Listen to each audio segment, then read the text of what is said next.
ఇప్పుడే జీ5 app download చేయండి. చూడండి మీ ఫేవరెట్ టీవీ షోస్ ఎప్పుడైనా ఎక్కడైనా.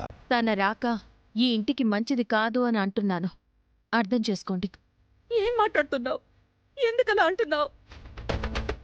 ఇలాంటి మాటలు చెప్తే వినడానికి రెడీగా ఉన్నావనుకున్నావా?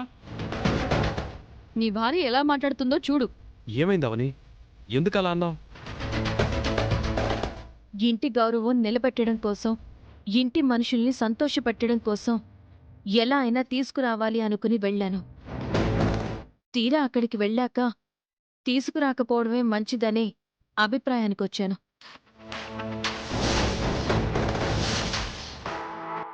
మనం పెత్తనం ఇచ్చేసరికి ఎలా మాట్లాడుతుందో చూసారా? కిట్టు మన ఇంటికొస్తే మీరు నాకిచ్చి పెళ్లి చేస్తారు, నేను కోడల్ని అయిపోతాను. అందుకే అంత రివర్స్ గేమ్ ఆడుతుంది. అత్తయ్య, నా గురించి ఎవరేమనుకున్నా పర్వాలేదు. నేను చెప్పాలనుకున్నది మాత్రం చెప్తాను, వినండి.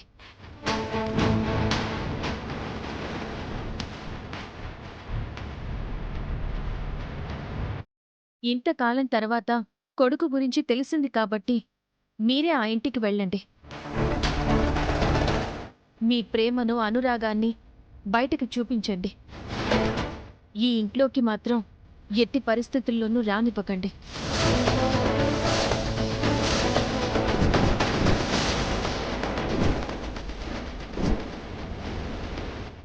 అతనిని ఇంటికి తీసుకురావడం, నిహారికని ఇచ్చి పెళ్లి చేయడం లాంటి పనులు చాలా ప్రమాదం. నా కొడుకు వల్ల ప్రమాదమా? ఏంటో ప్రమాదం? కారణం లేకుండా నేను ఏదీ మాట్లాడను. అదే ఆ కారణమేంటి? ఈ ఇంటికి రావడానికి 50 లక్షలు అడిగాడు.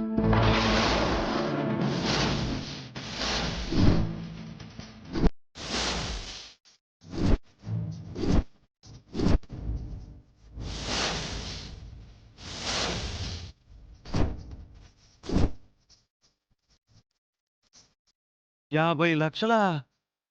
అవును, మొహమాటం లేకుండా 50 లక్షలు లంచం అడిగినట్టు అడిగాడు. నేను నమ్మను. నమ్మాలి. ఎందుకలా అడుగుతాడు? మా ఇంటికొస్తే కోటీశ్వరుడవుతాడు. అలాంటి వాడు అలా ఎందుకు అడుగుతాడు?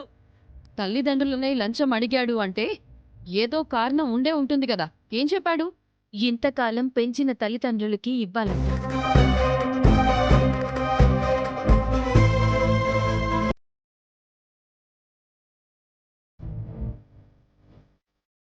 సడన్గా బయటకొచ్చేస్తే నా తల్లిదండ్రుల్లో ఆధారం కోల్పోతారు. వారు సంతోషంగా ఉండాలి అంటే వారికొక దారి చూపించాలి కదా, అందుకే అడుగుతున్నాను అని చెప్పాడు.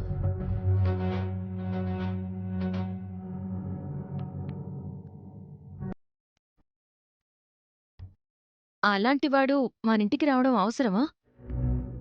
తన క్యారెక్టర్ కూడా మంచిది కాదు అని నా అభిప్రాయం.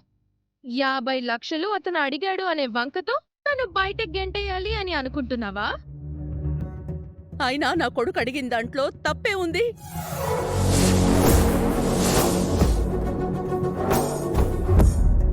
జీ5 యాప్ డౌన్లోడ్ చేసి అన్ని ఎపిసోడ్స్ పూర్తి ఉచితంగా చూడండి.